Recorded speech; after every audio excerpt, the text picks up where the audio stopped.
The A9 begins in a place with the red alert on, surrounded by fallen people and despair everywhere. In the midst of this, a boy named Yogiri walks calmly through the corridor, seemingly unconcerned with the chaos around him, until he stands in front of a camera and asks where a woman named Asaka is.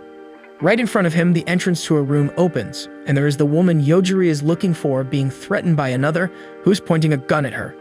The boy approaches the situation as if he doesn't understand what's happening, welcoming the woman as if she doesn't have a gun aimed at her head. The aggressor tells the boy to step back or the worst could happen, but at that moment the boy triggers a mysterious effect that instantly eliminates the armed woman. Seeing the scene, Asaka questions what that was, but before she could reflect more on the matter, Yogiri hugs the girl and calls her back home. After this, we see that Yogiri was just dreaming while his friend Tamachika Denura tries to wake up the boy in a hurry.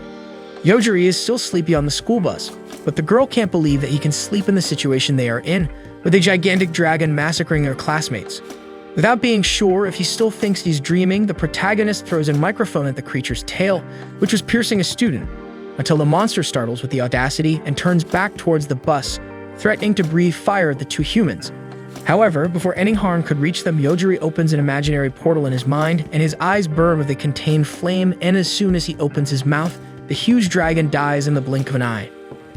Denura is safe, but she can't understand how that monster simply fell without a reasonable explanation, and furthermore, Yogiri remains oblivious to the gravity of the situation, then proceeds to turn on his Nintendo to play. Incredulous, the girl starts to protest that the man is unable to talk about all this like a normal person, but as Yogiri is busy crushing a red dragon, the young woman gives up getting worked up and tries to convince her classmate to run off the bus. Seeing that the girl has calmed down, Yogiri puts away the game and asks what the heck is going on. Thus, Denura explains that the whole class was on that bus, heading for an excursion.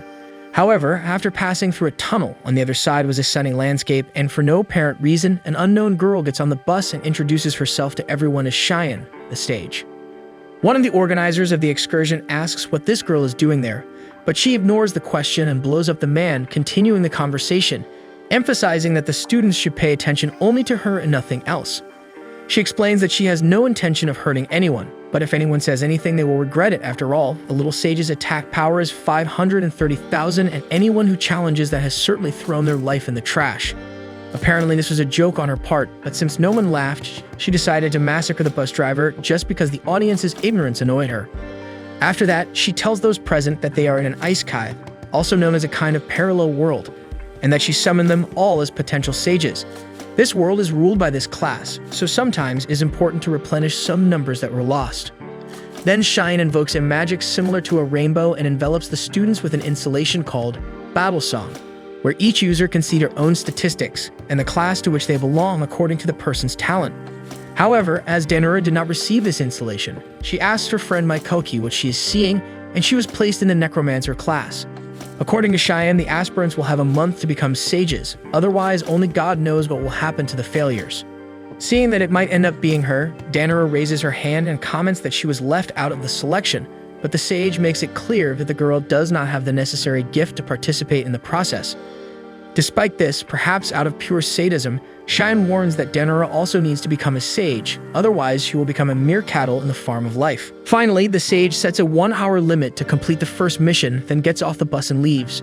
Confused, Denura sits next to Maikoki to see what's going on, and the friend tells her that the first objective is to get rid of a level 1000 dragon that is coming to attack. However, ironically, the regulations themselves state that no one there is capable of facing an enemy of that level at the stage they are in. Next, a guy named Suguru Yazaki leads the group and showing leadership skills. He calls his colleagues to show their abilities and form a strategy for the task. Meanwhile, Yogiri is in the 7th heaven and stays out of the team formation. Denura notices that besides her, 2 other classmates were without the battle song, Ayaka Shinozaki and Yuichiro Kiryu.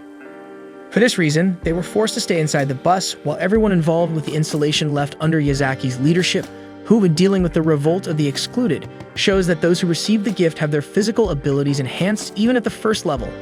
And with that strength, he breaks 2 seats of the bus and blocks the passage outside because, according to him, the excluded have no special abilities, so they will be a burden to the others. Denura thinks differently and believes that the privileged should protect the weaker ones, but the group leader is insistent in his response, revealing that this is a strategy, then calls Asuba Koriyama, the beauty coordinator, to cast a charm on all the excluded, making them attractive to the dragon and consequently, bait to be eaten, while the rest of the group gains time to reach the city. In a panic, Danora finds it absurd and questions if the leader decided this alone, as no one in their right mind would accept it. Mikochi surely voted against it.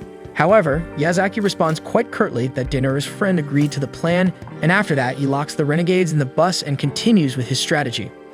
Shortly after, the dragon had already flown over the car and slaughtered Shinozaki and Kiryu, leaving only the last two rejects after Yogiri woke up from his beauty sleep and killed the winged monster with the power of thought. And speaking of the guy, even after hearing this whole story about sages in a parallel world with creatures that spit fire, all that concerned him was how he would recharge his Nintendo in that Asaka.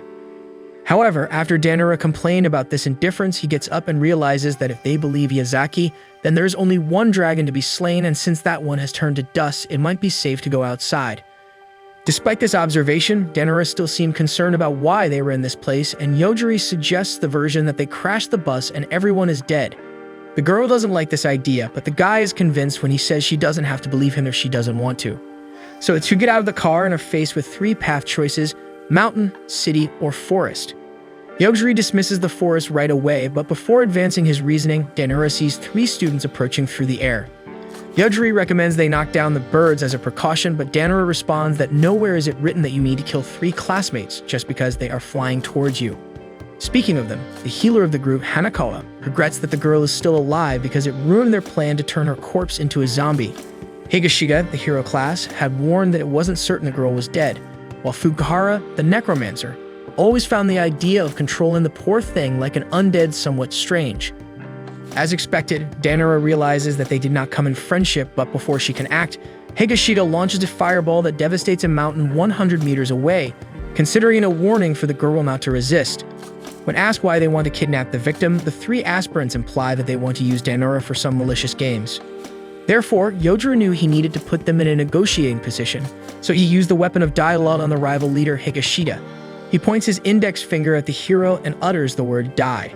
Watching the scene, the two companions burst into laughter because of the guy's hilarious attitude. However, the joke ends when Higashida drops dead instantly.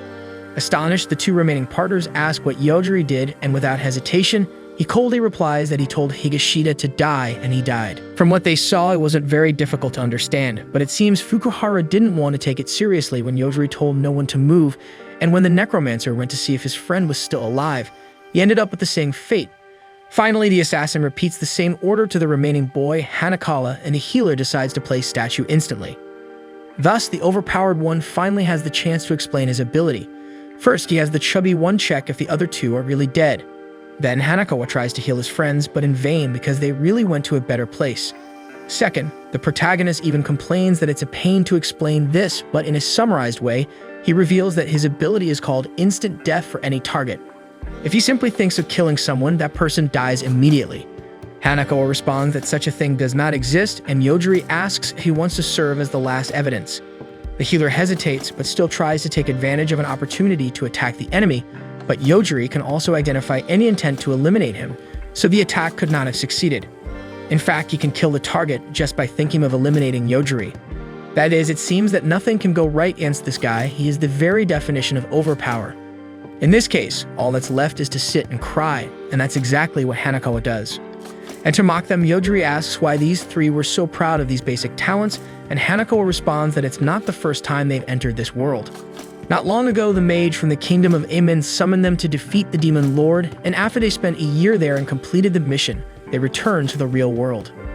Yogiri turns to Danora, and both comment that they didn't even realize that those three had been absent from school for all this time, but Hanakawa was willing to maintain his heroic pose, so he clarifies that time passes differently there, and as soon as they return to Earth, only a few hours had passed.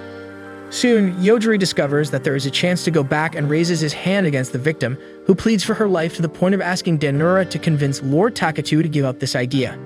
However, as he was the one who saved her life, she doesn't think she has to give her opinion on this problem. Thus, as a last resort, the Mark for Death guy takes out a rare artifact that promises to enslave the user, subjecting him to all the wills of the first person he encounters. Soon he puts on the collar and starts to humiliate himself for his new mistress, Danora, but the girl found the guy's approach a bit disgusting and tells him to step back, tightening the leash. She tries to pass the ownership of the healer to Yogiri, but he cries just at the thought of not being enslaved by Lady Tomochika. Despite that, the exchange was already done and Yogiri promises not to kill the poor guy after this pathetic humiliation, but he sends the guy into a forest full of evil beasts just for him to see something real quick. So before he leaves, the master instructs the servant to leave behind everything of value, and faced with an obscene amount of adventured gold, Hanako obeys his lord's order and heads into the woods. When asked if the healer couldn't be useful, Yogiri responds that the guy could betray them at any moment. Hearing this, Denora asks if she couldn't do the same, but the protagonist seems aware of it and prefers to take the risk. Surprised, his companion wants to know the reason for this, as they've never been ones to talk much. However, the young man seems not to have a good reason for it. But after a few reflective seconds, he remembers when Denora hugged him at the moment when the dragon was about to attack them. On that occasion, the girl's embrace made him feel the voluminous softness of her water balloons, and in response, Denora curses her savior. And in the meantime, in an enigmatic floating castle, Yuchi, the assistant to the wise Cheyenne, reports on the first mission of the new potential sages. The mission was successfully completed, but there were 4 fatalities. Cheyenne quickly thinks that the 4 renegades were the ones who died, but the assistant reveals that, in fact, only 2 outcasts were eliminated. In addition to these, 2 more of rank S, as the more experienced ones died suddenly. Perhaps this is the work of instant death magic. However, despite the seriousness of the matter, Cheyenne doesn't pay much attention to the problem and leaves it to Yuichi to act as he sees fit. So after a long walk, the protagonists reach the city. Despite Denora's excitement, Takatu is just eager to take a nap. Nevertheless, the guards are closing the gate, but the girl is in a hurry and tries to convince them to let them in. Instead of letting them in, the guards put the duo under the watch of Masahiko, a city representative. He questions how this second group of candidates appeared alone after the entire group had already arrived. Takatu explains that they got separated from the larger group. Masahiko seems bothered by this story and clarifies that they would usually charge a toll from the boys, but they were instructed not to mess with sage candidates. The protagonist ignores the fuss and mentions they heard about a capital, asking how they can get there. Masahiro seizes the opportunity and retorts that they were told not to interfere with the candidate's path, but no one said they couldn't help them. Takatu sarcastically thanks for the help and leaves, but the representative goes further, suggesting that the girl could spend the night at his mansion. Denora is embarrassed, pulls Takatu away, and they run off. Some time later, Denora feared that Takatu might have to kill that man. On the other hand, he feels offended and asks if she thinks he's some kind of lunatic. She responds that the part of him that hasn't realized that is the most charming. After that, they start exploring the city. Denora is excited that the place looks like it's from a fantasy movie with people resembling animals. Mairyu, one of them, greets the 2 outsiders and asks if everything's meow with them. As it seems to be their first time there, she also asks if they have problems or another kind of meow. Without answering the questions, Takatu asks what she wants. The cat gets straight to the point, expressing her desire to be close to sage candidates because they have a promising future and are easy to seduce. Denora comments that the cat is very direct, but Mairyu clarifies that she would never hit on a guy with a girlfriend. She adds that the key to success is developing a very mild friendship with the candidates. Takatu asks what she thinks about bringing the cat along. As she wanted to take a look at the city before dark, they decide to go with Mireio. However, this outing turns bad as the cat convinces Denora to buy a bunch of expensive things she'll never use, only to end up cornered by a gang of anthropomorphs in the dead of night. The gang leader, the only human, mocks Takatu for being so calm in such a situation. When asked if they want money, the boss says it's one of the goals, but the main course is talentless sage candidates.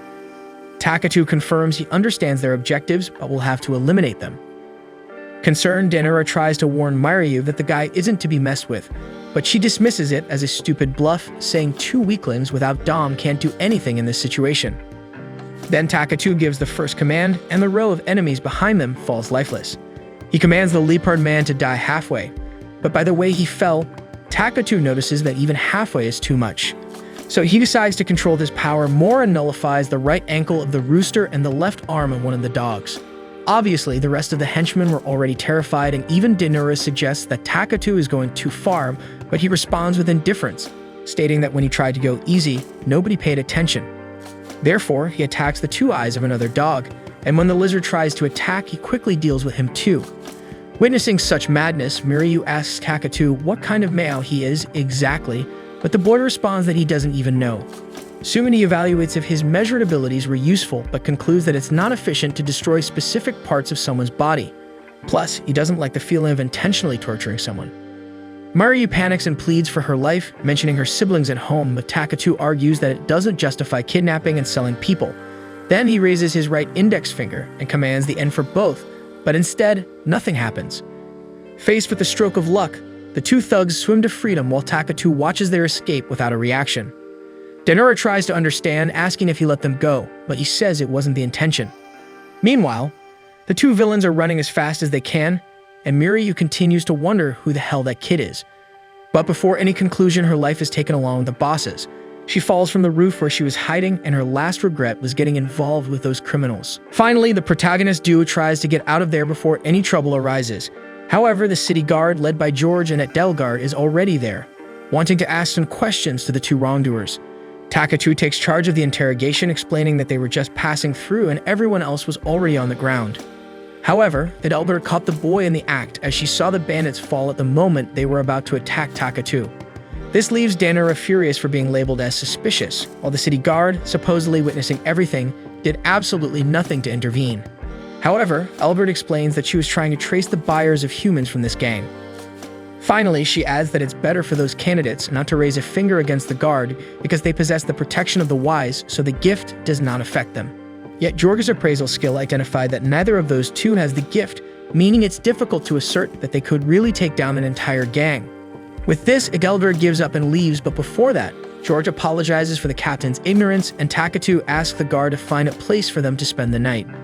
Despite this, Adelgard ends up finding one of the henchmen alive, the dog that ended up blinded. Still, the two protagonists finally have a moment of peace, hosted in a hotel that looks like a castle, according to Denura, although she has never seen one in her life. As for the rooms, Takatu asks if they can share one, but since the girl finds that a bit too much, he asks her to at least arrange a room next to his. She enters her huge room, and as soon as she jumps on the bed, she questions what idea Takatu had about sharing the room. Upon reflection, she realizes that they've been together every second in that world and wonders if he might like her, even though he only made it clear that he likes one specific thing about her. But the reflection ends when a spirit invades the room. Despite the initial scare, Denura seemed more scared by the fact of finding this spirit in this world, as she asks what the older sister is doing there. Then, the spirit is offended by being compared to that figure and introduces itself as Mokomoko Denura, wife of the founder's son of Denura School, known as the restorer of the school and protector of the Denura family, ancestor of Tamachika Denura and guardian spirit. After this flood of description, Tamachika asks the spirit to take it easy, or she won't be able to keep so much information in her head. Later, Mokomoko warns that Tamachika is in great danger, so she had to appear there to help. But as she has been through a lot to get there, the young girl wonders why the guardian spirit didn't appear earlier when she was in the thick of it. Mokomoko explains that she was afraid of that guy Takatu because if she appeared out of nowhere in front of him, she risked being erased from the face of the earth, as his ability works even with paranormal beings. For this reason, Tamachika Denura must inform the boy tomorrow about the existence of the ghost sister, because only then the spirit will be able to stay safe. Furthermore, she reveals that she can protect Tamachika from everything except physical attacks. In fact, she prevented the installation of the battle song in the girl. As Yogiri was upset about being left without it, Mokomoko explains that that installation has certain advantages, it's true, but once installed in the mind, the wise ones gain control over you. Finally, she confesses that she would love to take away the successor of Denura Archery School, a mixed martial art practice since the Heian dynasty. But since Tamachika is stuck in this world depending on Takatu, the spirit decides to teach the true art of Denura and names this mission Operation. My guardian spirit is the strongest. No one in this other world has a chance against him. The next morning, Denura was exhausted, and when she meets Takatu again, a receptionist named Celestina informs that since yesterday she had been trying to locate their classmates as well as preparing the language translation, status concealment items, and even arrange a charger for Takatu's Nintendo. Finally, she gives the boys 2 tickets to the capital, departing tomorrow at noon. Moreover, she accepts the boy's request to guard all his treasure, and as she even did that, Denura is amazed at the efficiency of this worker. The next morning, the group heads to the new city, and Tamachika is wondering why she is turning the crank of a portable game charger inside the ghostly stomach of a guardian spirit from the Heian dynasty. In the meantime, Mokomoko makes it clear that she does not take up physical space so the young girl can relax. Because of that, Tamachika asks the spirit to sit next to Takatu, but the old apparition is still terrified of the boy. Therefore, he calms the ghost and reveals that he has been able to see her since Tamachika warned him of her existence, and in any case, Tamachika can also sit next to him if she's uncomfortable. With that done, Yogiri Takatu informs that Celestina, the receptionist, thinks their classmates are near the primitive forest, and Denura does not understand how this woman knows so much. At that moment, Takatu lays the girl on the bench, and the roof of the car goes flying. As for the previous city guard, they are trying to extract information from the henchman who survived the assault. A vampire named Lane takes the lead in the process. She is of the original blood class, the highest rank of undead, and analyzing the eyes of the wounded, she is impressed how the blindness of the dog shows no bruising or injury. Then she removes the criminal's eye and heals him with another. Still, he continues unable to see, so Lane bites the dog, who, by linking to the vampire's bloodline, his physical strength grew monstrously. Nevertheless, the vision has not yet returned, which Lane finds intriguing. At that moment, a knight invades the chamber, and as he could not be seen, George analyzes that being belongs to the Bravo class. Back on the train, the announcer warns that a sage is dealing with an aggressor, making Takatu realize that no one is after them. So they head out to see what's happening, and an invading robot is fighting a local protector. Denora asks if Takatu shouldn't erase both since they are in the way. The young man counters with another question. If he should erase everyone who stands in his path, then should he erase everyone who appears in front of him? After all, he has to establish some rules from this ability. Despite his speech, shortly afterward, the two fighters approach the civilians and the sage freezes a bunch of citizens. Meanwhile, the other swordsman reveals himself as Ain and attacks Lane, but the vampire instantly heals every damage she receives. She then questions why Bravo is attacking a sage when he should be facing the demon lord. However, Ain is determined to wipe out all the sages from the earth with his sacred sword Kartina, causing an explosion in the tower, where everyone was mentioning Ariel's name as he celebrates victory. Back on the train, Takatu asks why the sage attacked them, and Santoru becomes irritated with the insolence since sages should be praised on their knees instead of questioned in this way. He even calls Takatu a monstrosity. In response, Takatu finds a reason to erase the sage. In the meantime, the aggressor robot approaches and says it has no intention of fighting. In front of Ain, the vampire asks if Ariel is his lover. Bravo doesn't understand how she survived that, and she replies that she didn't survive, but not even death can hold her, unfortunately. Thus, even after Ain surrenders his life, she decides to spare him but throws Ain down the tower and orders her subordinates to track Yogiri Takatu. The young man is talking to the robot, who notes his ability so it's willing to give anything it can in exchange for avoiding conflict. Takatu asks if the robot knows any way to return to their world, but the aggressor only knows the way back to its own world and can't take Takatu along because, besides not being physically present in this space, it also couldn't bring someone so dangerous to its world. With that, Takatu is satisfied with the help, but Mokomoko wanted to ask one more little favor from the outsider before he leaves. Hours later, George and Edelgard find Santoru's body and inform their leader. With images of the incident, Lane suspects that Yogiri Takatu has the instant death ability, but Cheyenne recalls that Santoru was resistant to that technique, so she instructs her subordinate to investigate if Takatu has any connection to the darkness. Then she sends one of her subordinates, Masayuki, to lead the immortal army to Hanabusa, even if it causes the destruction of that city. Meanwhile, the protagonists decide to leave on their own since they didn't want to be seen with an aggressor, and Mokomoko presents Denura with a sword made from pieces disguised in the girl's clothing, leaving Tomochika wondering how to use a sci-fi weapon that works this way. After their journey, they arrive in the city of Hanabusa, according to Denura, a typical Japanese town. She asks Takatu if he wouldn't like some time to develop his skills, but he replies that he was practicing with some bandits and beasts that were chasing them along the way. When the girl looks back, she sees a pile of bodies behind them. Denura tells him to warn her when there's an enemy behind her because walking unaware is dangerous. The guy just affirms that he knows that very well. Later, she comments that since he gets tired after using his powers, maybe he can only use them a few times a day. Contrary to that, Takatu reveals that it's the fact that he gets tired that allows him to keep using them, making the girl realize that this young man's prowess knows no bounds. Entering the city, Mokomoko notes that instead of protecting themselves with walls, they seem to have set up a magical barrier. Until they reach a tall hotel, the one Celestina mentioned they would find. The group decides to use the hotel as a base, and Denura rushes in, excited about the size of the place. Once inside, everyone sees that the place is truly fancy, and a classmate named Yuki Takabana approaches the girl in the group, expressing happiness that she is safe. Denura asks what he's doing there, and he replies that he doesn't have to stay with people who level up inefficiently. Beside him, a girl named Erika asks who the girl he's talking to is, displaying basic jealousy for everyone to see. But Takabana clarifies that they are just classmates, so there's nothing to it. On the other side, another girl praises her master for having such a kind heart even when dealing with rude people. Meanwhile, Denura asks who these strange people are, and since Takatu knows as much as she does, Takabana introduces his hand-picked bodyguards. The blonde is Erika from the 5th class.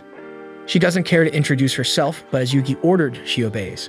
Next is Stephanie, from the 4th class, who makes it clear she doesn't want to talk to those strange people unless her master orders her to.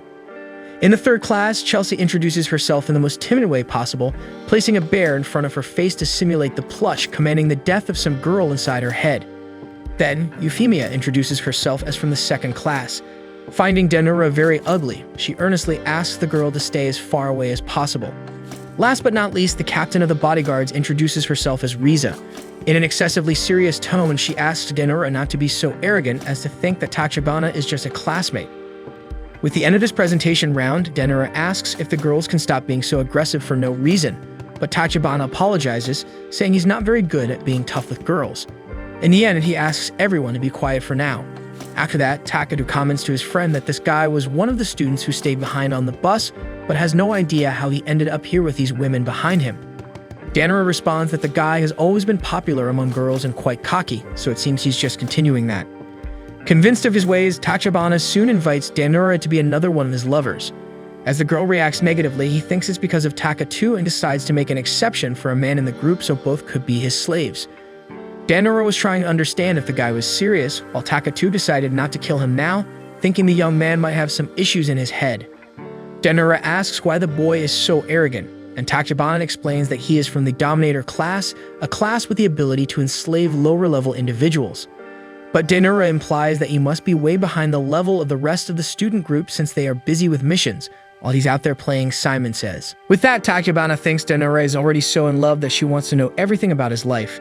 So the Dominator reveals that there was a party to celebrate the success of the first mission in the city where he was. He was drinking at a table alone during the celebration when a classmate named Haruto Otori asked for permission and sat with him. As a member of the consultant class, Otori advises Tachibana to enslave first-level servants and make them level up. As they defeat new people, those defeated will also be enslaved, and much of that experience will pass to both of them. Since Tachibana didn't know he could do that, Utori explains that one of his abilities as a consultant is to know various hidden powers that people are unaware of.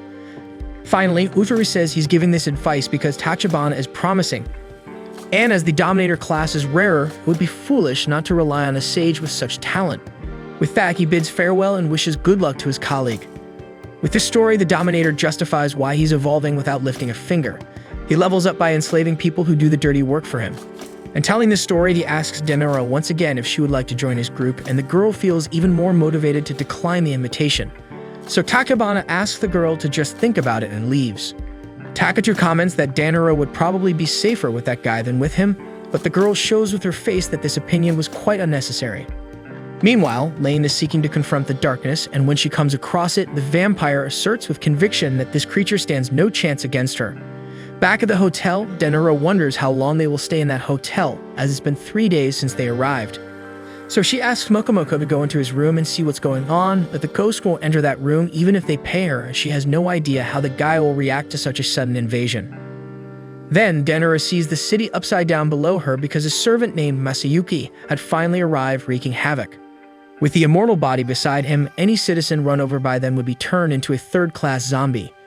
Inside the hotel, Mokomoko notices that the people there are not good at all because they have the smell of death. As they witness the rapid decline of the city's population, another ghost approaches their door. Instead of Denura wanting to go down to see what's happening, she lies on the comfortable bed in that luxury room and ignores everything. Mokomoko disapproves of the young woman's attitude, saying she can't just pretend the city is falling apart.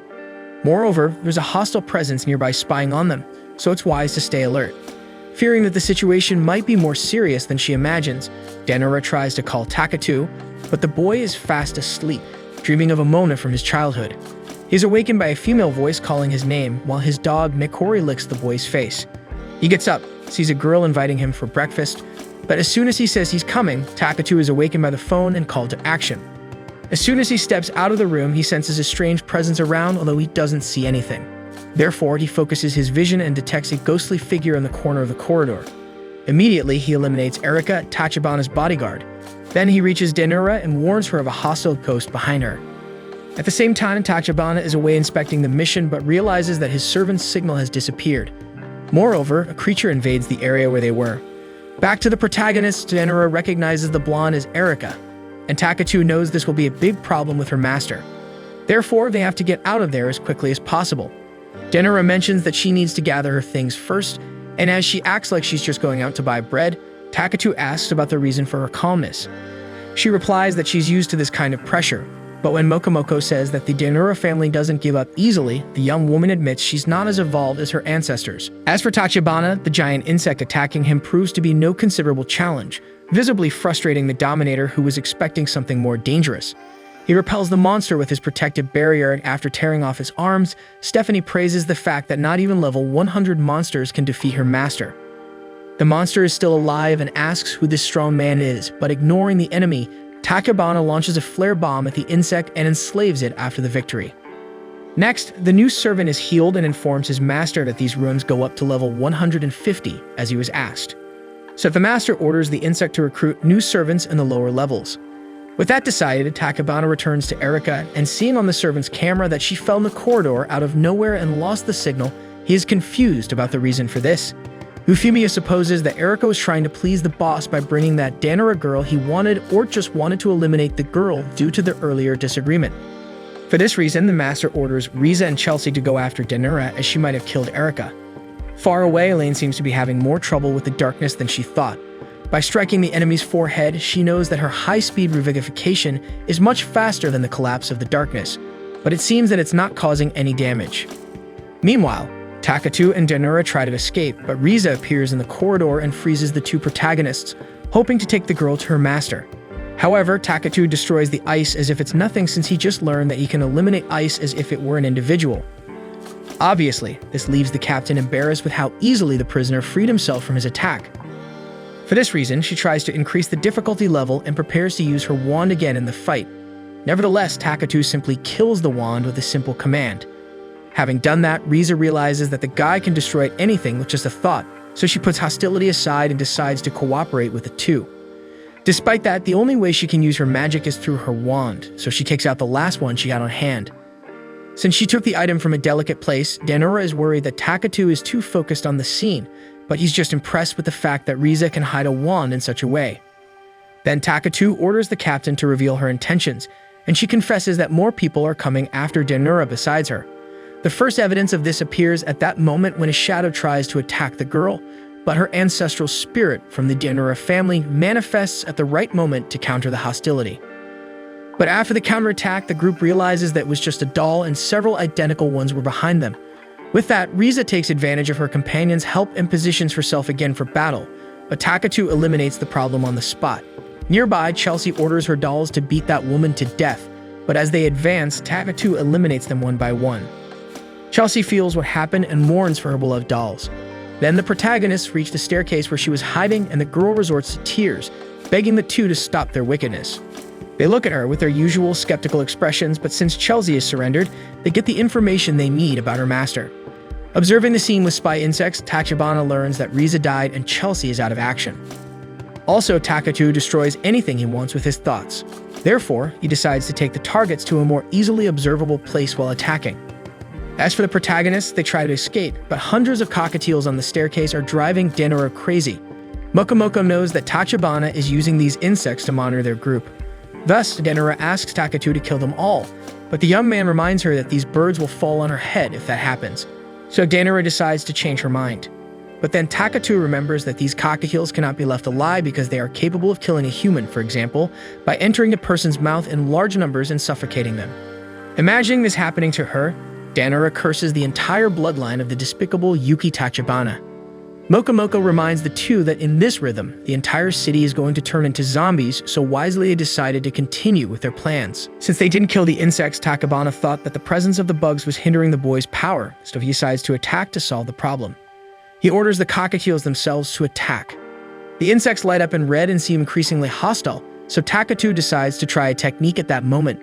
If everything goes as he imagined, it won't be a problem to kill Tachibana right now. He focuses on a kind of magical portal that takes his thoughts to the target, and even though he's far from him, Takatu manages to bring down his enemy. However, since the cockatiels were still standing, the protagonist imagines that the master's death has freed the insects from prison. This news terrifies Danora, who thinks that this will make those disgusting creatures even more unpredictable. Danora asks the guy to wipe them all out, but Takatu asks if it's fair to kill a creature just because we think they are unpleasant.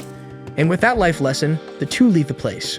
Returning to the Dominator Master, Stephanie tries to bring him back with her healing magic, but absolutely nothing works. Euphemia announces that she's leaving since she's now free from the slavery power, but the fourth-class bodyguard doesn't seem to share that idea, so she decides to stay with her master. Leaving the hiding place, Euphemia comes across the fight between Lane and the Darkness. Soon, she warns the vampire that she has no chance against such a force, and since she doesn't know how to deal with that enemy, she decides to listen to the woman. With that, she enchants Euphemia and bites her, making her servant to extract everything she knows. Meanwhile, Takatu and Danura descend to the city and discover that practically the entire population of Hanabusa has been turned into undead, and Masayuki declares the start of the zombie epidemic hunting humans. Already Lane, the immortal vampire, has Euphemia under control after the kiss, and she begins to tell her new follower about her intention to test the abilities of Yogiri Takatu. Since Lane has an absurd restoration ability, she feels confident in finding out whether Takatu can eliminate her or not. The protagonist reaches the midst of the chaos that the city has become, but he believes they can pass through without major issues if they are cautious, considering that these zombies are quite slow. Danura expresses her desire to try to save the people suffering from this epidemic, but both Takatu and Mokomoko think they don't have the ability to help in such a situation, so their plan is just to navigate through the confusion. Meanwhile, Masayuki is being pressured by one of Lane's assistants, the city mayor named Ryuta Takahashi, who claims that Lane left the city of Hanabusa in his hands. However, the commander of the Immortal Corps also claims to be under the orders of the vampire, who commanded him to take control of the city. Without resistance, the mayor hands over the key to him, and the commander announces to the entire population that they are after Yogiri Takatu and Tomochika Danura. Therefore, all citizens must gather in the central square within an hour, dead or alive. If this doesn't happen, the zombies will resume chasing the entire population with full force. There's no use trying to escape because the barriers around the city are locked. In other words, either they hand over Takatu with his friend or everyone will turn into zombies. Watching the broadcast, the mayor enters the radio booth and gets upset because Masayuki threatened everyone, but the commander argues that just asking wouldn't have the desired effect, so he needed to provide an incentive to get what he needs. Therefore, Ryuta becomes extremely nervous with the leader of the zombies as he fought hard to elevate the status of the city only to see everything ruined like this. From that point on, Hanabusa becomes a pandemonium of witch hunting, with the entire population arming themselves to find the two fugitives from Masayuki. Hiding in the alleys, Danura can no longer say whether the zombies are more dangerous than these crazed people, while Takatu reflects that they are probably being pursued because they killed that arrogant sage the other day, so he concludes that indiscriminate killing has its disadvantages. Soon, some residents approach the protagonist duo, and as the first one advances, Takatu quickly knocks the man down, making the rest reconsider their actions and flee immediately. Reflecting on what happened, Danura and Takatu start to worry because even the citizens are becoming aggressive, suspecting that Masayuki intentionally turned the residents against them, thinking that the two wouldn't eliminate ordinary people. Therefore, maybe it's better to voluntarily appear in the central square to negotiate a more peaceful resolution to this conflict. So they traverse a Hanabusa cursed by chaos until they manage to find the leader of the zombies, and Masayuki finds this the most anticlimactic way to surrender, as he was expecting a more exciting pursuit. Therefore, he starts taunting the two humans, who are just trying to negotiate their departure via train to the real capital, so they need the barriers removed to reach the station. But the fact that Takatu is requesting this without any nervousness infuriates the zombie leader, so his veins pop out and he shouts that the two humans are not in a position to demand anything at the moment. Therefore, Takatu thinks it might be fairer to give something in return for this favor and offers to let Masayuki live even though he's a jerk. This is the cue for the undead boss to completely lose it, ordering the Immortal Courts to massacre that arrogant human since this Takatu cannot kill those who are already dead. But that's not exactly how things go down, and the protagonist eliminates all the enemies instantly.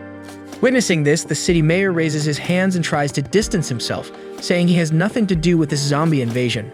Meanwhile, Masayuki is upset with his dead allies dying again, asking Takatu how he can do this. Takatu has no idea how it's possible, but in his mind, those enemies were kind of alive since they could move. Either way, he decides who is alive or dead, and since those dead were moving, they were alive in the end. With that, Masayuki shouts Lane's name, asking if that vampire knew that this human was capable of doing this. To counter the attack, Masayuki starts transforming into a bizarre zombie bat until Takatu extinguishes him without ceremony. Danura feels sorry that the boy didn't wait for Masayuki to transform, but he wasn't in the mood for that. After that, the girl asks what they will do about the barriers since the zombie leader was dead, but fortunately, the city mayor was there and could be useful.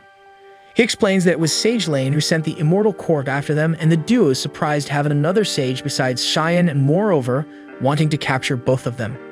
Speaking of which, Mokomoko warns that spiritual energy with the intent to kill is being manipulated in the direction of this city, so it seems that these enemy forces are not sparing any effort to stop Denura and Takatu.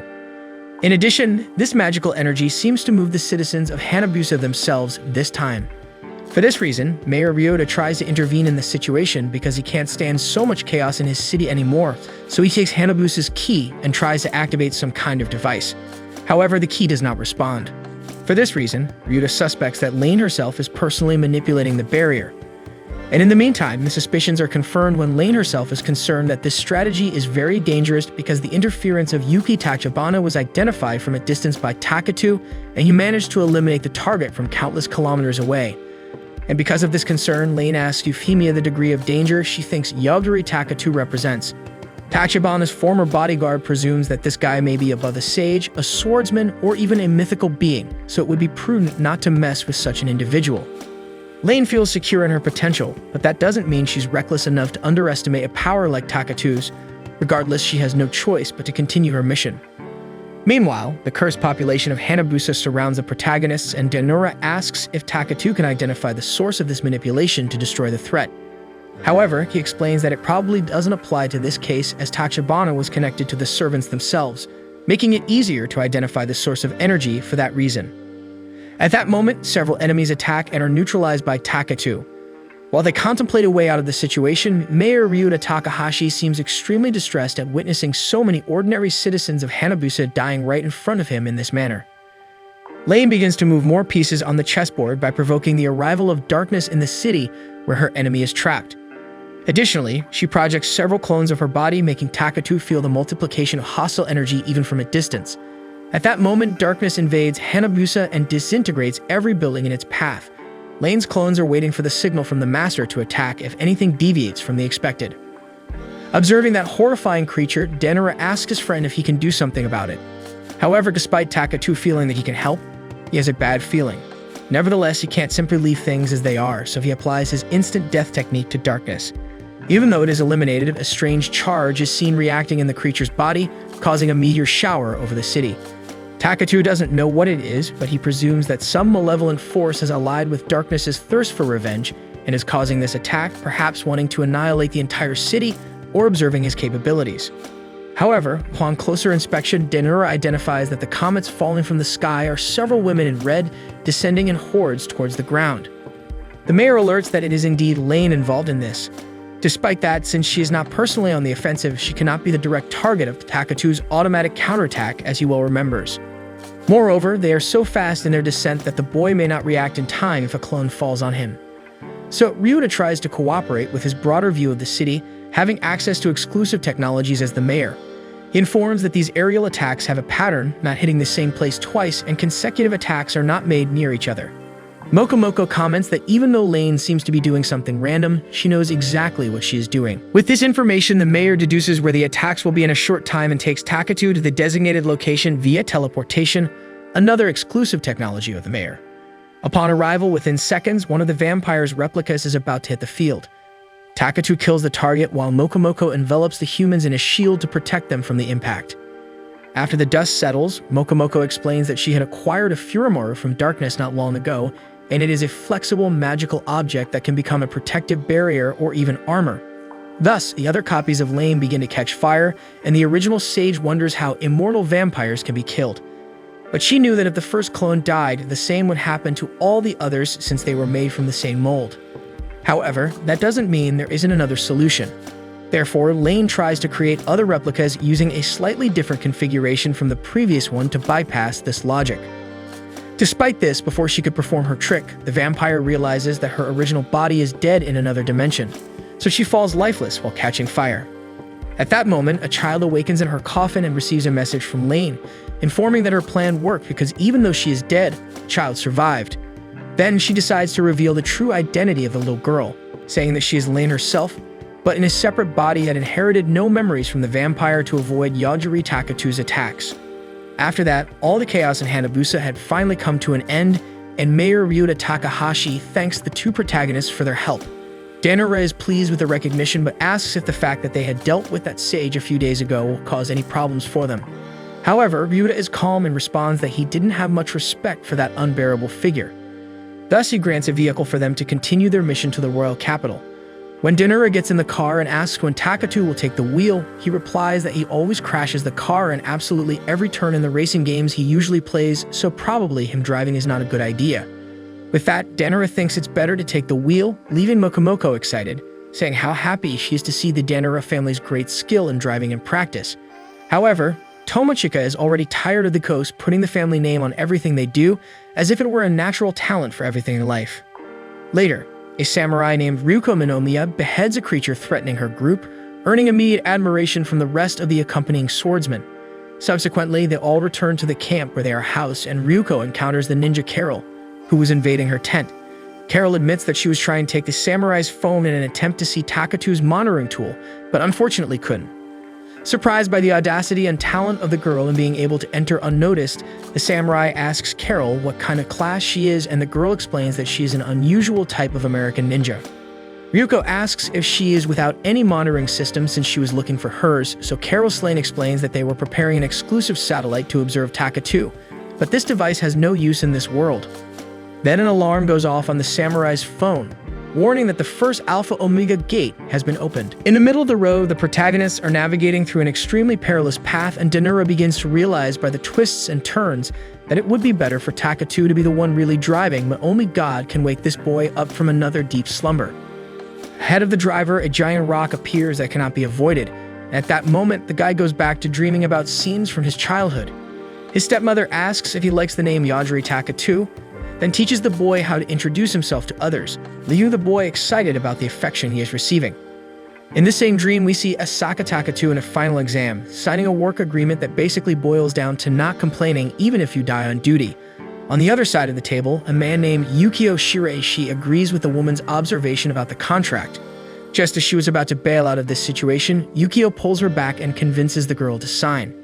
Shortly afterward, she asks if she is being taken to a secret base of an evil organization, but he explains to Asaka that it is just a reputable institution conducting experiments. Asaka becomes curious about her role in that place, and Yukio explains that, in short, she will have to take care of the monster, as they are still conducting malicious experiments in this Life Forms Research Institute. Asaka was already terrified by this talk, but the panic only increases when she faces a giant and dark corridor. The scientist explains that this is a sacred text, a comfort for ordinary people. They reach another elevator towards the woman's workplace, where Yukio explains that the term Alpha Omega is the beginning and the end of the Greek alphabet, and it means everything or eternity. This is the code name of the test subject she will take care of. Asaka asks if it is a human, but since the scientist has never had contact with the subject, he cannot say for sure. The only thing he can convey is that Alpha Omega can kill anything it wants. Hearing that absurdity, the woman asks if that's what they want her to deal with, but Yukio argues that she has a teacher's license, and that should be enough. Furthermore, there is the possibility of humanity being extinct if this experiment is not conducted correctly. With proper education, they might be able to prevent that. The girl says there are many more qualified people for such a matter, but despite that, Yukio responds that there were applications for this job and Asaka is the perfect candidate. Additionally, the scientist cannot provide any more information, and if Asaka needs to know anything, it will be written in the instructions. So he bids farewell and wishes her good luck, leaving her alone with a titanium valve that she opens with her new badge, while she curses that if humanity ends, it won't be her fault. Crossing the entrance, she enters a strange world, and using a map drawn in the instructions, she manages to reach her workplace, where she looks for someone who can receive her. Eventually, she opens one of the doors and comes face to face with a young boy. At first, she is indignant with a child trapped inside and throws him out of the house, telling the boy to play with some river crab. However, he eliminates a creature that was after the woman, and the boy explains that she arrived there hiding behind her own shadow, and this type of demon usually appears to try to kill him. Next, he explains that he doesn't mind playing but asks if it can be tomorrow as it is getting dark. Asaka comes to her senses and remembers to introduce herself appropriately. As soon as she says her name to the boy, he replies that he is called Alpha Omega. The one explains that this is just a code name for him, so he adds that he used to be called Mr. Okakushi before being taken to this place. After that, Asaka prepares instant noodles for the child, and as he eats, he is amazed by the taste. Soon, the tutor asks if his mother called him by any name, But as the boy has no idea what mother means, she decides to make up a name. Looking directly at his face, she envisions a puppy in her head that makes her decide on the name Yogiri. Therefore, Yogiri repeats his name and adds the woman's last name Takatu, as he heard that's what people do, putting the family name after the first name, and since he didn't have one, he wanted to borrow hers. So she agrees to let the boy use her family name and teaches the little one to introduce himself properly to others, earning a genuine smile from the child. At this moment, Yogiri wakes up in the car while replying to Asaka that it was also a pleasure to meet her. Seeing an opportunity to fully wake him up, Denora shakes him and alerts that they are in a dead end. She takes the chance to mock the fact that Takatu slept so well in the midst of this madness, but he says that he used a lot of his ability in Hanabusa, and that left him very tired. Later, he asks why they need to go to the royal capital, which annoys Denora for him, only asking that at this point. Takatu explains that their goal is to talk to Siam the sage and that this might take them back to the real world. And since that's the goal, maybe they don't even need to go through the royal capital. But Denora reminds him that all their classmates are going there, so she puts the car in reverse to try to go around the rock. However, they end up hitting a dragon on the way, and of course, Yogiri ends its life instantly. But this time, dozens of other dragons were flying towards them, thirsty for blood and spitting fire. Despite all this fury, Takatu wipes out all enemies at once, making Denora comment that the scene looks like a bug spray commercial. But the danger was far from over because shortly after, a golden thunder dragon appears in front of them. However, Takatu does not detect any signs of hostility in this monster, and despite its threatening appearance, the dragon only says that they passed the test and flies away. They try to call the dragon back as it can communicate with humans, but the winged creature does not listen. For this reason, Takatu shouts that if the dragon doesn't come back, it will have the same fate as the others, and with that, the creature freezes in the air instantly, making Denora wonder how this creature can fly without flapping its wings. So back to the protagonists, the dragon reveals its original form as a little girl, justifying that she wanted the test if they were qualified to see the sword master, an incredible being capable of granting the gift to those who deserve it. However, Takatu responds that he has nothing to do with that, as he just wants to reach the royal capital, leaving the dragon embarrassed for having taken the sword master for granted. Thus, the little girl pleads with them to go see the master since he asked her to recruit some new candidates and he rivals a sage. So Takatu realizes that suddenly they could find out something about returning to the original world by talking to this sword master, but Denora thinks it wouldn't be good for them to change course since they are already lost enough. Hearing this, the dragon offers to show them the way to the royal capital as long as they visit the master first, and finally introduces herself as Attila and jumps into the car even before any response. After the journey, they arrive at a place where several swordsmen are trying to become the next sword master, and today they are deciding who will be the next knight of the Divine King. One of the candidates praises the fact that the intruders managed to get there but warns that they are already disqualified. However, at this moment, Urabe, the sword master, appears, retorting that no test has started yet, so there's no reason to disqualify anyone. After this scolding, Urabe orders everyone to start battling until he says stop, making Denora rethink the image she had of this old man. Urabe adds that if more than half of the swordsmen haven't died in 10 minutes, everyone will be disqualified. Takatu raises his hand and says he doesn't mind being disqualified and asks if he can leave. However, Urabe seems dissatisfied and creates a new rule for the test, stipulating that if anyone leaves, everyone will fail. So the master orders the competition to begin and all the candidates start fighting. A body falls in front of Denora, which scares the girl, so Mokomoko comments that the girl has seen worse than that to be scared by this scene, and Tomachika responds that it takes a bit more than that to make her scream. Then some men try to attack Takatu, but at the same moment, a warrior arrives to protect him, shouting to the four winds that he knows the sword master's intention with this test, which is to know who among them has the ability to act like a knight of the divine wood. But besides that, Takatu identifies some wizards with the intention of killing hidden in the bushes, so he eliminates all of them. As the enemy suddenly fell, the warrior interpreted that the sword master had punished those insolent troublemakers, relieving Denora from having to explain how it really happened. After the slaughter, the handsome warrior has the brilliant idea of asking Denora to take a walk with him. At the moment, another injured swordsman begs them to give him the rainbow stone. In fact, it was an apology stone, and it completely regenerates the boy. Urabe orders the survivors to follow him, while Attila begs the protagonist to participate in the trial, because if he becomes a knight of the Divine King, she could become his follower. Since they haven't gathered any relevant information yet, Takatu and Denora decide to follow the group. So the gallant warrior introduces himself as Rick, and Denora asks why he speaks as if he were some kind of celebrity. Later, the Shire guy says his name is Lino, and explains that he's only there by invitation from a friend. Takatu asks who the Divine King is, and Rick says that he deals with the gods who were sealed, called demons. 1,000 years ago, the Dark God was sealed by the hands of the Divine King himself. However, this evil being is still a threat even when sealed, as his descendants are active behind the scenes throughout the country. Denora asks Lionel what stone he used, and the boy says he received them as an apology, and that they can heal serious injuries.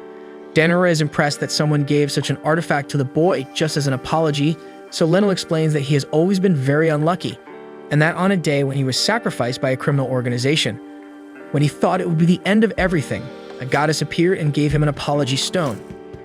Denora comments that she still doesn't understand the connection between things, so she asks Mokomoko if the gods can really influence people's destinies, and the ghost explains that yes, not everyone is protected by guardian spirits like young Denora.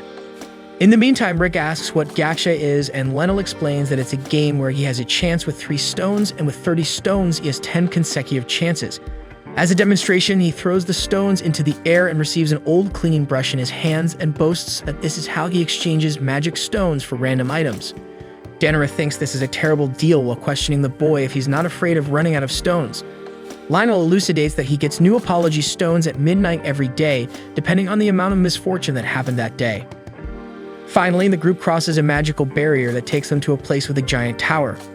Mokomoko warns that they need to leave as soon as possible because a very unpleasant smell is passing through the air and something sinister is about to happen. On their side, Lionel vomits some magical element and Denora asks why she doesn't smell it, so Mokomoko explains that he's protecting her from this evil. However, shortly after, Lionel gains resistance to the stench through another apology stone, making Denora comment that his life seems quite easy with these things in his pocket. The group looks around and realizes that Attila has disappeared, but imagining that she could appear at any moment, they decide to continue their journey until they enter an elevator where the other candidates are with the Sword Master. From the top of the tower, Yogiri reveals the end of the world, where at the center of the magical mass stood the mistress of the ancient sword and the Black God, frozen when the mistress of sword pierced both. Despite the sealing, danger still lingers in the air. While Yogiri explains, a mage named Frederica interrupts, stating that defeating the enemies will solve this. Lionel mentions that she was the one who invited him there, and the young woman vows to retire Yogiri and destroy the Black God on her own. To prove herself, she unleashes a solar explosion at the end of the world. However, as the fireball loses speed, Yogiri explains that time runs differently inside, so it could take centuries for the flame to reach the Black God. Afterwards, the Sword Master announces that the selection of knights begins now, and a subordinate presents the details. She explains that the goal is to go from the roof to the first floor of the tower within 24 hours. A candidate named Teresa asks if it's allowed to jump from the top to the ground, and the subordinate explains that everyone must accumulate 100 points within the tower, so there are tasks to be done inside. Additionally, special participants will be added to the competition. In the meantime, Denora asks if Takatu could win this competition with his power, but the young man appears disturbed by a situation when the mist was very thick. He then whispers a secret in his friend's ear, leaving her furious. With that, Takatu urges Denora to hurry out of this tower, but when it's time to head out on the mission, Frederica tells Lionel to pass her the magic stone so she can replenish her mana, but the boy reveals they only work for him. So the girl tosses one of the stones on the ground, rumbling that this kid always slows her down. Right at the start of the tower, Rick thanks the kind souls who braved the tower before them because most of the traps had already been triggered, leaving only a few. Unlucky as ever, Lionel activates a spear that pierces his chest, but once again, he cheats death with a stone of apology. Seeing the scene, Denora asks why the boy doesn't carry one of those around since he's always getting into trouble, so he decides to tie one to his hand to avoid kicking the bucket unexpectedly. Fired up by the resolution, Lionel charges into the next challenge only to fall into another trap in the next room. The group enters the room to rescue their companion, and there was Teresa amidst an absurd amount of blood asking Rick not to judge her hastily, despite all the destruction trailing behind her. Rick asks why she's participating in the challenge even though she's already a knight, and she explains that she accidentally killed many people, so her credentials were revoked and she was forced to retake the exams. Rick tells the rest of the group to get out of there, but Denora notices that it won't be possible because several thin wires are spread all over the place. Admiring the view of the enemy, Teresa announces it would be a shame if the trash in front of her survived because a knight of the Divine King needs to be truly powerful. But as Rick aptly points out while shielding himself from the wires with his shield, if strength were the only requirement to be a knight, Teresa wouldn't have been demoted. Observing the discussion, Denora knows that Strange Girl is holding back her true ability and just playing with Rick. Then Takatu enters the fray, eliminating the enemy in his usual manner. Then he sees in her hands the Stone of Apology, the same one Lionel uses, and looking around, Danora sees the boy pleading for the stone again, lying on the ground without an arm. After that, the group reaches floor 98, where the person in charge of the test informs them it's a safe zone where they can rest. Takatu suggests they all split up since they'll probably have to kill each other at some point. Rick agrees, realizing this exam is crueler than he imagined, and asks if Takatu and Danora will be okay without him. The protagonist assures the warrior he can rest easy, while Lionel can't wait for midnight to earn a few more stones and stay in the game. With that settled, Rick and Lionel book a room each and go to rest, but when the two remaining try to get their accommodations, the examiner states there's only one room left. With no other choice, Takatu and Danora accept, and to top it off, Mokomoko is always present, but she asks them not to mind because she'll always be hidden by the walls. Danora replies that it still seems pretty embarrassing, but Takatu wastes no time and jumps into bed in pajamas, falling asleep instantly. Meanwhile, Lionel is happy he's made it far in this challenge after only dying 15 times. As if the happiness wasn't enough, he just received 100 stones of apology, plus a free gacha. Soon he rushes to see what he got in this gacha, and tossing the necessary stones into the air, he eagerly awaits whether he'll receive a sinister weapon or an ally character. But instead, the goddess who reincarnated him in this world appears. She says she's coming to take a look around and updated his respawn point to this floor, so every time he dies, he'll respawn there to ensure his nap. Despite this, Lionel thinks this place is too dangerous, but the goddess disappears without answering. In the meantime, the examiner shows concern because the number of deaths doesn't match the number of souls, but Grabe says she doesn't need to worry about that since they probably have enough to maintain the second barrier. The girl agrees, adding that they need to replenish the half-demons for the first barrier. Far away, a girl pursues a candidate sage, saying if the boy refuses her offer this time, she'll have to kill him. Then she uses an ability to identify she's facing Rakuto Seitu, a transmigrant blessed by God with his power. Satan finds it boring to be revealed by magical eyes and asserts he can also know the girl's name if that's all. Then he calls out Aoi Hayanos' name and attacks her with magical tentacles. In response, she uses an ability called Only World, which could be defined as the world that only rewards effort. The tentacles are eliminated, and then Rakuto casts another spell on the girl, who retaliates with the exact same spell, as she's always been able to do. However, the boy isn't convinced of defeat and tries to use the funeral pyre to end the battle, but nothing happens. Hayanos explains that God granted him power without any effort and probably took it back without any effort as well. But the boy says he didn't receive this power from God as he draws his sword.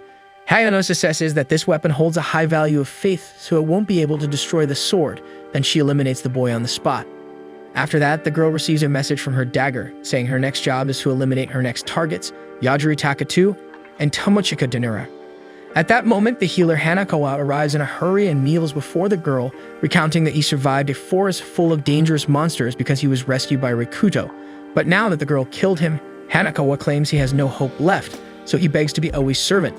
On that same morning, Mokomoko wakes Danora up because she needs help getting out of the wall since she can't get out on her own.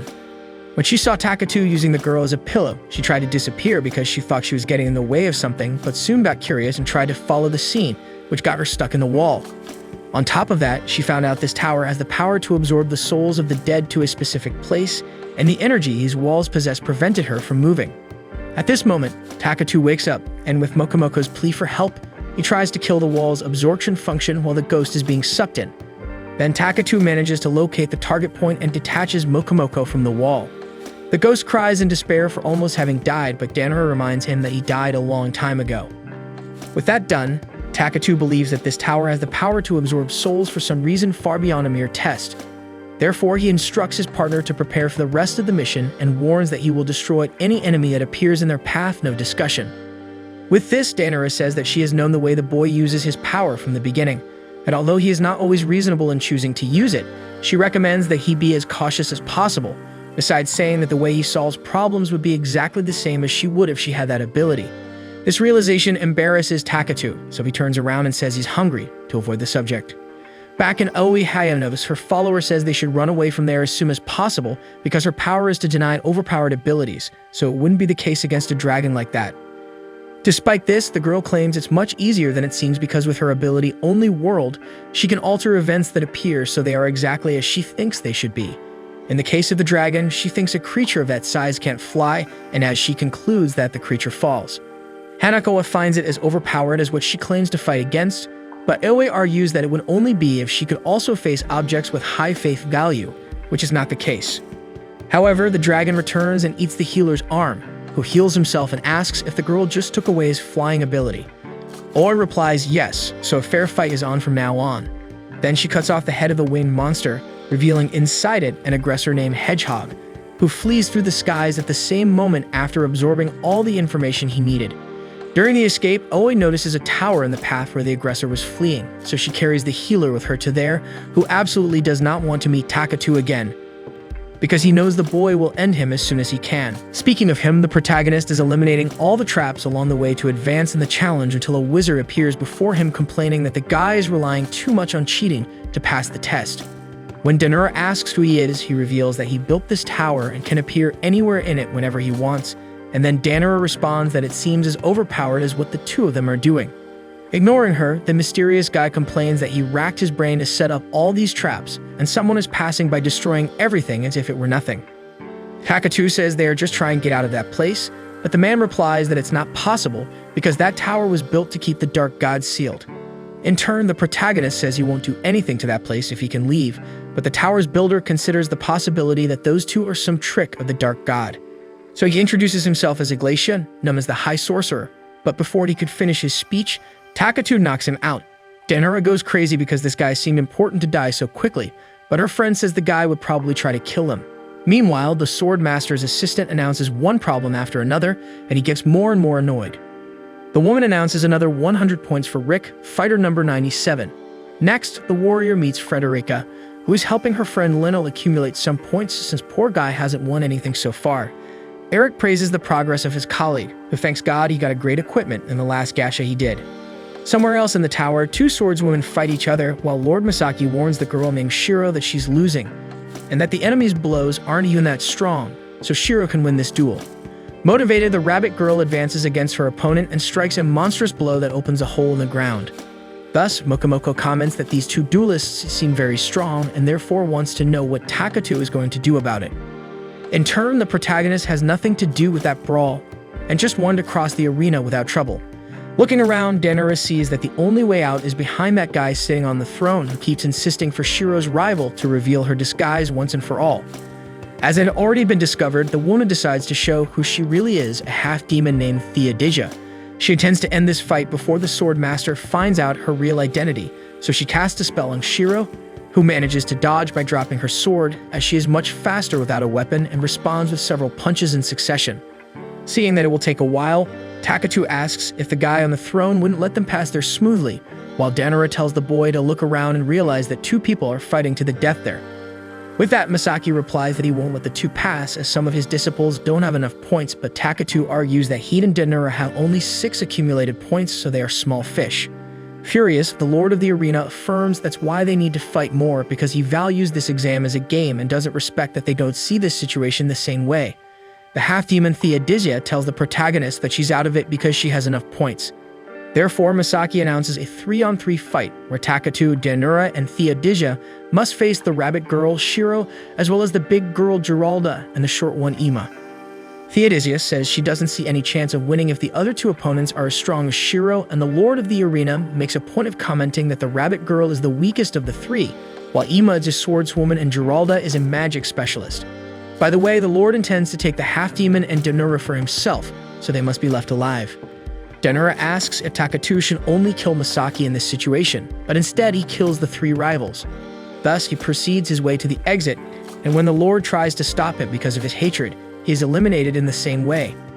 Staying Takatu's power, Theodisia asks for the boy's help. She wishes that both of them help her find her missing sister because she heard that her people were trapped in this place.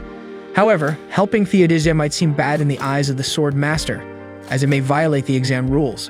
Still, Takatu is already in deep trouble, so he doesn't mind getting a bit dirtier. Thus, the swordswoman explains that her companions are probably underground and somehow she can sense their presence. At this moment, the rest of the group comes across Takatu and Danura. Moments later, the group reaches the hall from where they came. The Sword Master observes that 17 competitors have made it to the end and declares them all Knights of the Divine King. But at this moment, his assistant alerts Uraev that the tower has fallen silent, making it difficult to maintain the first barrier, and the second one is unstable. In other words, the god could break the protection at any moment. And as soon as the girl finishes saying that, the first barrier is destroyed, while the second one proves to be quite vulnerable. At this moment, a winged being descends from the heavens, thinking that destroying the tower would make the barrier disappear. Uraib thought all of this would happen in 3 days, but duty calls now. Therefore, he summons the Knights of the Divine King for their first mission.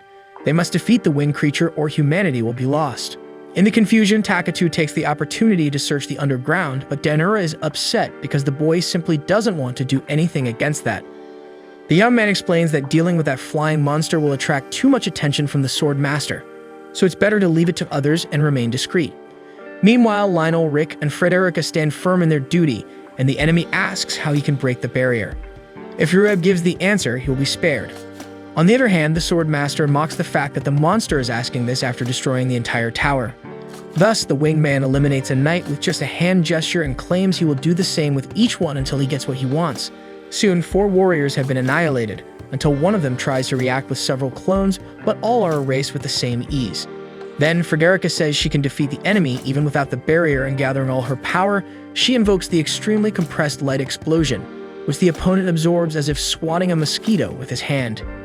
Behind the winged man, a unique entity emerges saying that this power was quite formidable for a human, and he would have been burned if the spell had hit the target. Worried about being called by these strange names instead of his own name, the entity introduces himself as Lute, while the flyer is called Orgain. However, the mage is not interested in trivial introductions at this moment, so she advances against the entity, who also absorbs her magic, warning the girl that she is not at the level needed to face both of them.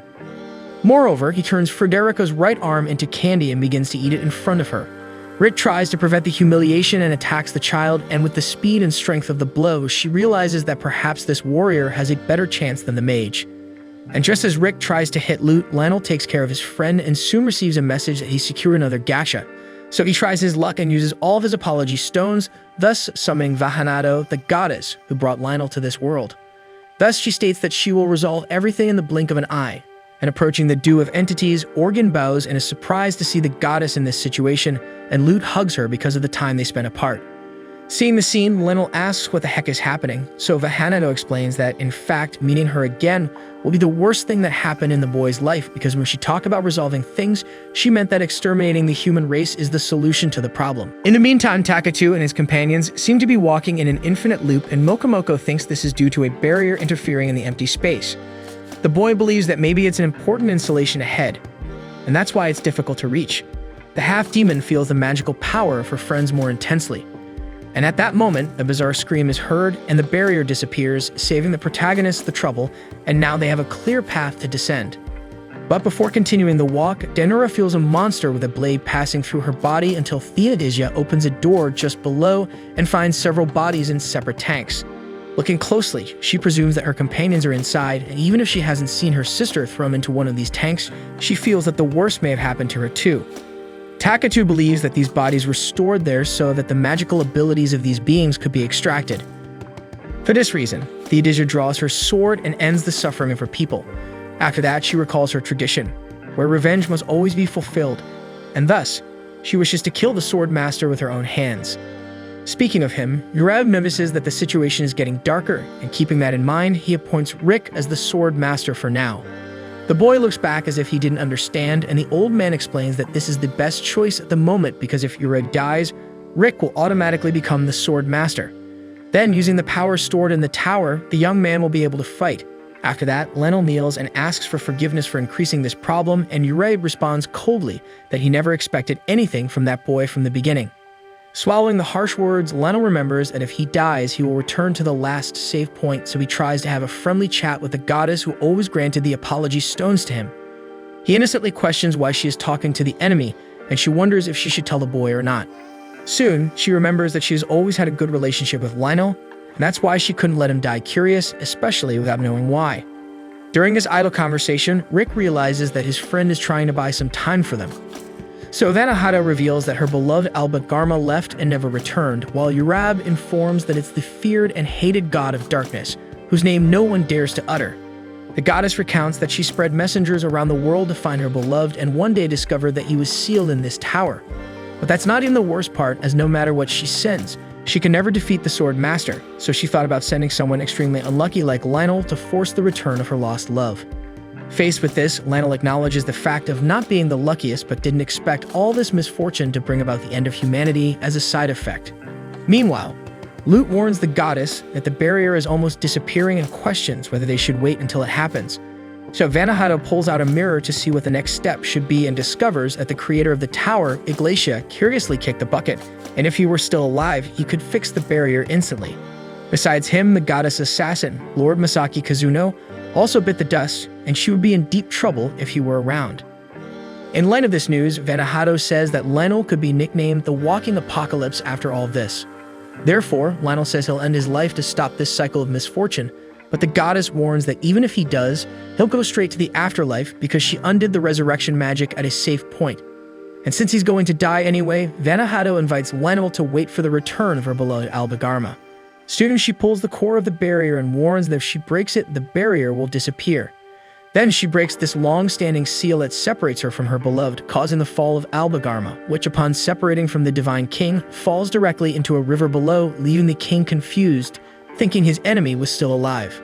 At this moment, Denora comments that he thought Takatu was joking when he said earlier that he killed the god of darkness in the reflection, so the young man apologizes. Shortly after, Theodisia takes advantage of the distraction to cut Urab, and the blade monster that Denora thought he sensed on the stairs pierces Vanahado's body. However, Lute heals the master's wound and she rises exuding hatred, while Organ tries to rescue the god of darkness. As he craves human sacrifices, Organ sends his demonic army to collect the soul of every human present. Faced with the attack, the Divine King protects the group near her with a magical barrier, and Takatu asks the two companions to come closer to him and eliminates Organ along with all the demons. Denora questions why he asked them to stay so close, and he argues that this way it's easier to protect both. As for the goddess, Theodisia asks if it wouldn't be better to finish her off too, but Takatu thinks there's no reason for that since she wasn't hostile to him. Amidst this madness, Oi Hayanos arrives with her new servant, Hanakawa, and tries to reassure the guy, stating that they won't die because of this explosive magic rain, as main characters are always protected by the plot to fulfill their role in the story. Upon reaching the group in the tower, she asks Rick if he knows Yogiri Takatu, but the warrior says it's not a good time for that. Oi agrees, and analyzing the guy, she discovers that he has just become the sword master, and Rick remembers that Urabe had mentioned something like that. Then she explains that all he has to do is pierce Vanahado with the Or's sword to resolve the situation, and Rick doesn't understand how this strange girl knows all of this. However, it's not the time to think too much, so he advances against the goddess and impales her with his magical weapon.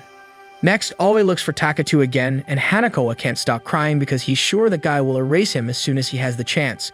Still, the dust settles and the protagonist appears with the two girls, so Oi tries to analyze him with her eye, but some glitch in the system prevents that from happening.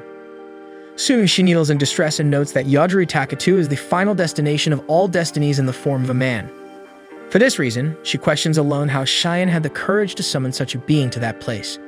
Denora notices the arrival of the two guys and asks what Hanakawa is doing there, and the healer quickly puts the blame on Aoi, who is vomiting lunch on the floor. Takatu comments that maybe she's sick, and Oi herself says she'll be okay after a rest, apologizing for a reason Takatu doesn't understand. She explains that she came to return this guy back to them since they were classmates. As the group responds that they don't want Hanakawa back, she says she'll get rid of him right there, kicking him out shortly afterward. While Hanakawa confesses that he's developing a special taste for girls who humiliate him, Takatu asks how he managed to escape from the forest with a collar, and he confesses that he didn't mention that the collar's effect doesn't last forever. At dawn, Rick asks why Theodisia killed the sword master, and she fearlessly replies that she only avenged her people. As Rick is now the master and fearing that the half-demon might attack him too, tensions rise again, but Takatu calms both of them, saying he'll help resolve this deadlock by taking them both underground. Rick innocently asks what Yogiri could do in this situation as he has no abilities, and the Divine King tells the boy to watch how he speaks because Takatu was the one who defeated the god of darkness and his army. Faced with this, the sword master asks who he really is, and Takatu answers that he's an ordinary high school student who was summoned by a sage to this strange world. No one takes the boy too seriously, but soon everyone decides to go to the royal capital, each for their own reason, and Theodisia reveals she will look for her sister Euphemia there. Takatu recalls hearing that name somewhere, and the half-demon asks for information about it. As for the Divine King, she will return to the sanctuary in the royal capital since 1,000 years have passed, and her lineage may have been extinct, while Rick will return to his home in the same city and offers to go with Denura and Takatu, but the two choose to travel alone. Soon after, we return to one of the students who didn't pick up the battle song, Ayaka Shinozaki. Alongside her classmate, Yuichiro Kiryu, both were killed by the dragon in the first episode. A mysterious artificial intelligence reveals to her that she is an android, a personality unit. But beyond that, she hears in her head this artificial intelligence is saying various things at the same time, apparently to other people as well.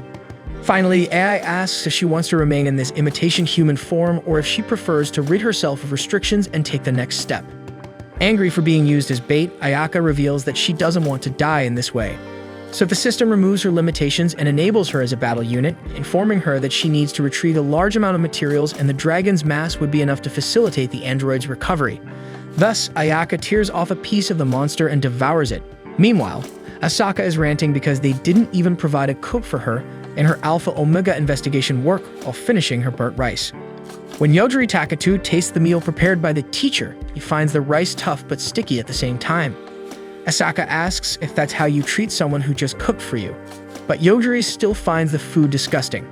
The girl loses patience and exclaims that complaining about a woman's food is the least attractive thing a boy could say.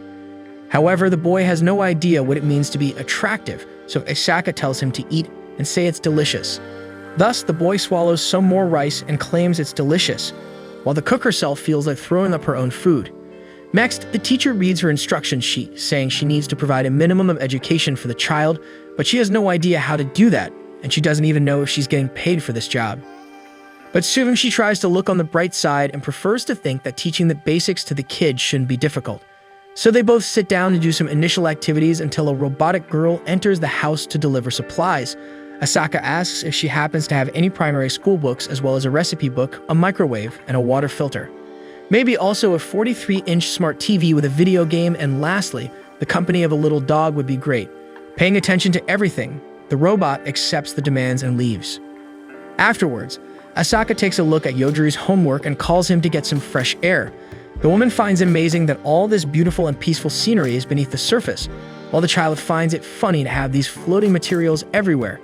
Despite the calm environment, Asaka fears she won't be able to return home alive from this job. Later, at the Institute of Life Forms Research, the teacher goes up to report on the June service and Shiraishi finds it incredible that the woman survived the first month. Asaka claims she needs more people down there to handle so much work, but the scientist informs her that everyone asked for a way out of this job after the first day, so the teacher will have to deal with everything. He adds that he doesn't understand why people hate this job so much, so he asks Asaka if she hates it too. Without hesitation, she states that she detests it, and therefore, the researcher responds that he can make her effort worthwhile. Asaka opens an envelope given with a bunch of money, but she rants because all that money is useless down there. At that moment, the scientist is surprised by the woman's reaction and informs her that she can leave whenever she wants. So she is even more upset for not being told earlier, and Shiraishi responds that he didn't know that would be necessary because he thought she would have left on the first day of service. Anyway, since she can leave, Asaka wants to know who will keep an eye on the child, and the contractor reveals that the robots take care of everything, including cooking. So the woman leaves immediately to take a few days off.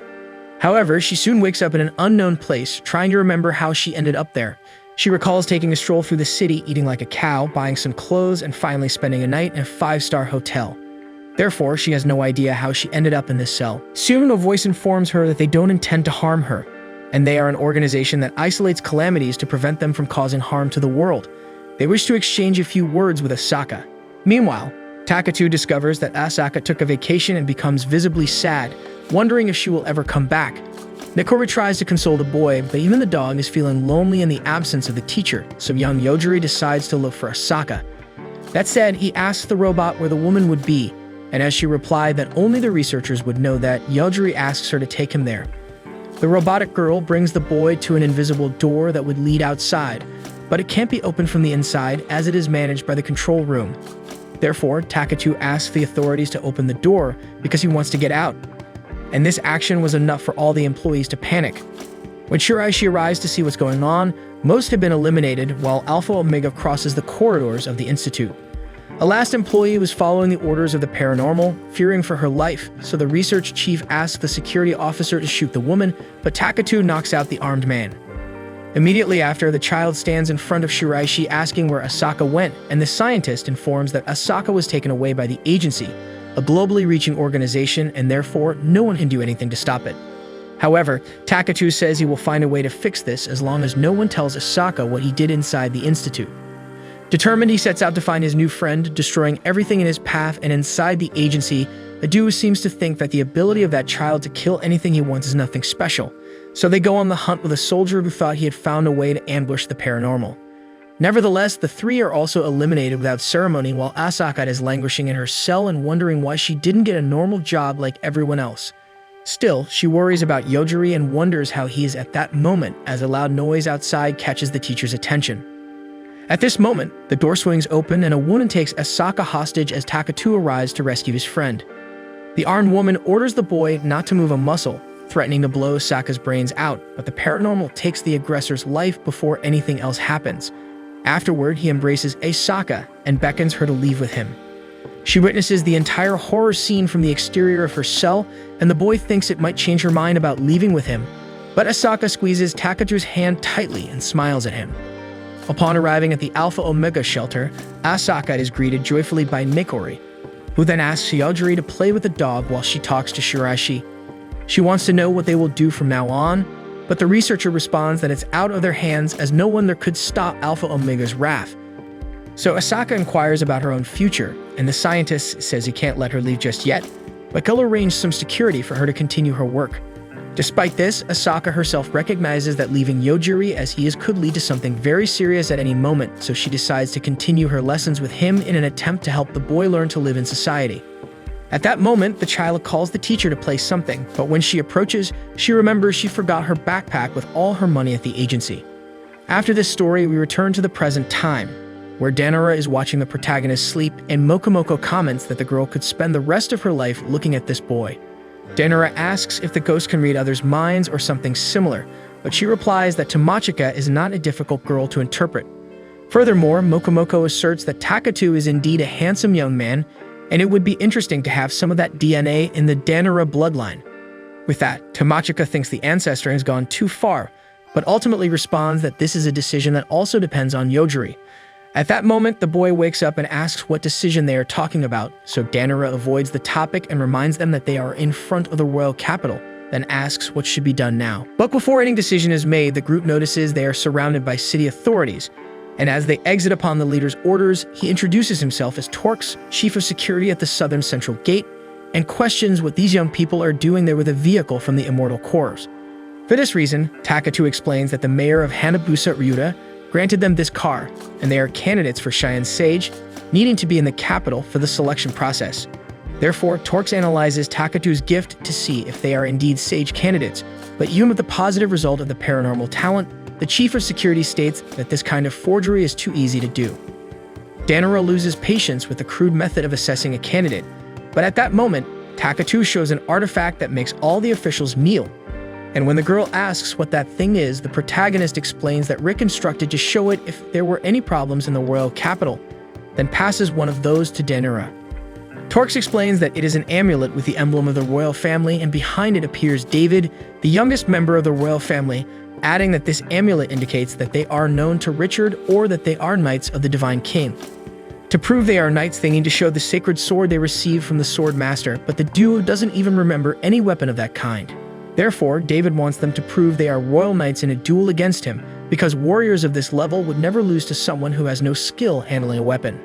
With that said, Takatu and Danora discuss what to do, and it's decided that the girl would go on to the battle, and Yogiri would intervene if things got ugly. Soon, the duel begins, and Takatu analyzes that the noble's style is very orthodox, while Danora's seems different from everything, as Mokomoko informs that the Danora family's motto is to confuse the opponent with unexpected movements. For example, Tomochika is closing her left leg with her right, without the opponent noticing, and gradually walking toward him without giving any hint that she's doing so. At the same time, she's swinging the blade to make the rival lose the sense of distance between them. Next, Danora throws the dagger up, runs behind the confused noble, and kicks him in the groin from behind, winning the battle. But if that wasn't enough, the girl claims she can go ahead and take David's life to seal her victory. However, the little effort was enough, and Mokomoko celebrates with the certainty that Danora's fighting technique is like magic compared to the primitive methods of the Ice Kais. With the victory, the protagonists head to the capital, but Takatu is stopped by a magical barrier. David explains that they were built a long time ago by the High Mage Glacier, and that they can withstand any attack. Then the noble guides the duo through the city, where there were several explorers who came to face the underworld, from where the offspring of the god of darkness are trying to escape, and this made Danura realize that Albagarma was not the only evil god there. After that, David is dismissed from his guiding duties, while Takatu and Danura need to come up with an excuse for how they managed to escape the bus. But first, they have to decide whether they will forgive their classmates or not as soon as they find them. Soon, they meet with the king of Mani, the royal capital, and he announces that all sage candidates must participate in a second mission. But before he can explain further, one of the candidates named Shinya Ushio stands up against the sovereign, asking if they are servants to follow so many orders. Because of this audacity, the king cuts the candidate's fingers, who realizes that the time-freezing technique of Master Eroge is not invincible. Then the king sits back down and concludes by saying that in order to become sages, everyone will have to achieve great feats. Next week, we'll have more of this anime as soon as the new episode is released, so go ahead and subscribe to the channel. And don't forget to hit the like button below to support this video. See you guys.